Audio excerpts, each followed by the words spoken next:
Hello everyone, आपका हमारे channel पर स्वागत है। वानर राज का बदला। एक नगर के राजा चंद्र के पुत्रों को बंदरों से खेलने का व्यसन था। बंदरों का सरदार भी बड़ा चतुर था।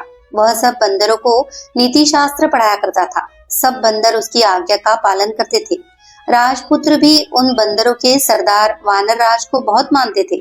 उसी नगर के राजगृह में छोटे राजपुत्र के वाहन के लिए कई मेढ़े भी थी।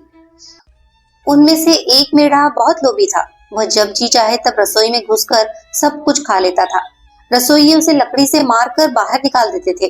वानर राज ने जब यह कलह देखा तो वह चिंतित हो गया। उसने सोचा यह कलह किसी दिन सारे बंदर समाज के नाश का कारण हो जाएगा। कारण यह कि जिस दिन कोई नौकर इस मेढ़े को जलती लकड़ी से मारेगा, उसी दिन यह मेढ़ा घुड़साल में घुसकर आग लगा देगा। इससे कई घोड़े जल जाएंगे।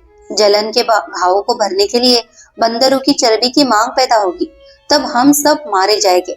इतनी दूर की बात सोचने के बाद उसने बंदरों को सलाह दी कि वे अभी से राजगृह का त्याग कर दे।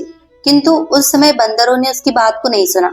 राजगृह में उन्हें मीठे मीठे फल मिलते थे। उन्हें छोड़कर वह कैसे जाते। उन्होंने वानर राज से कहा कि बुढ़ापे के कारण तुम्हारी बुद्धि मंद पड़ गई है। हम राजपुत्र के प्रेम व्यवहार और अमृत समान मीठे फलों को छोड़कर जंगल में नहीं जाएंगे।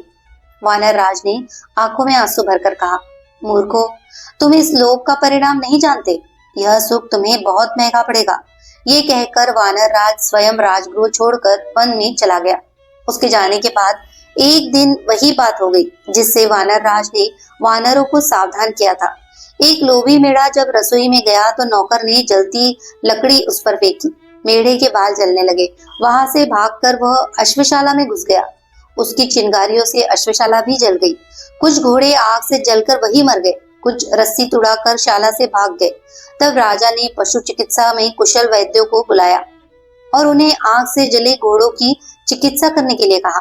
वैद्यों ने आयुर्वेद शास्त्र देखकर सलाह दी कि जले घाव पर बंदरों की चर्बी की मरहम बनाकर लगाई जाए। राजा ने मरहम बनाने के लिए सब बंदरों को मारने की आज्ञा दी। सिपाहियों ने सब बंदरों को पकड़कर लाठियों और पत्थरों से मार दिया। वानर राज को जब अपने वंश क्षय का समाचार मिला तो वो बहुत दुखी हुआ।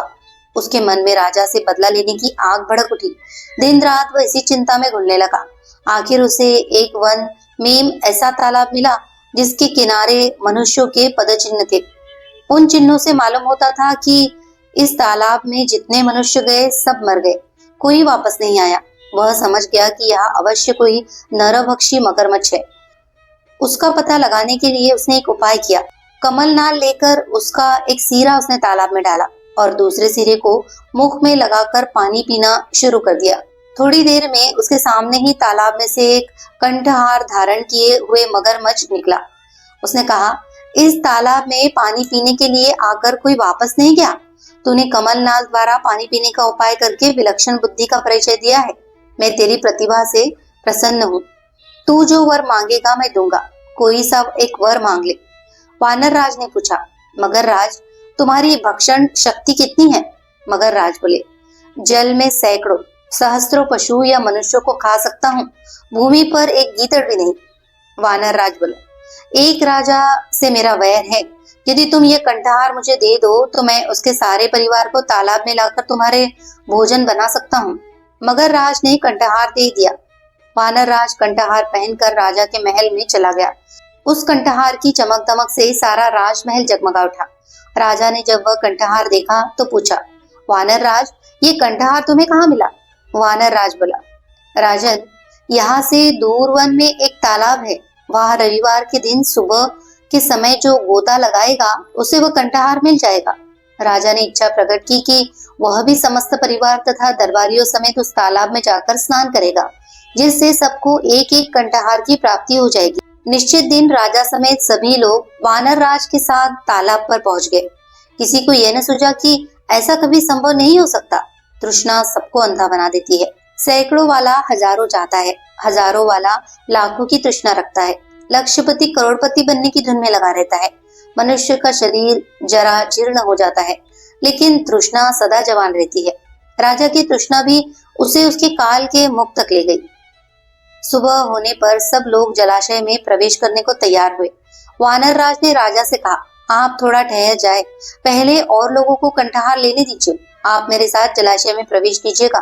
हम ऐसे स्थान पर प्रवेश करेंगे जहाँ सबसे अधिक कंठहार मिलेंगे। जितने लोग जलाशय में गए सब डूब गए, कोई ऊपर न आया। उन्हें देर होती देख राजा ने चिंतित होकर वानर राज की ओर देखा। वानर राज तुरंत वृक्ष की ऊंची शाखा पर चढ़कर बोला, महाराज, तुम्हारे सब बंधु बांधवों को जलाशय में बैठे राक्षस ने खा लिया है। तुमने मेरे कुल का नाश किया था, मैंने तुम्हारा कुल नष्ट कर दिया। मुझे बदला लेना था, ले लिया। जाओ, राजमहल को वापस चले जाओ। राजा क्रोध से पागल हो रहा था, किंतु अब कोई नहीं था। वानर राज ने सामान्य नीति का पालन किया था। हिंसा का उत्तर प्रतिहिंसा से और दुष्टता का उत्तर दुष्टता से देना ही व्यवहारिक नीति है। राजा के वापस जाने के बाद मगर राज तालाब से निकला। उसने वानर राज की बुद्धिमत्ता की बहुत प्रशंसा की। लोभ बुद्धि पर पर्दा डाल देता है।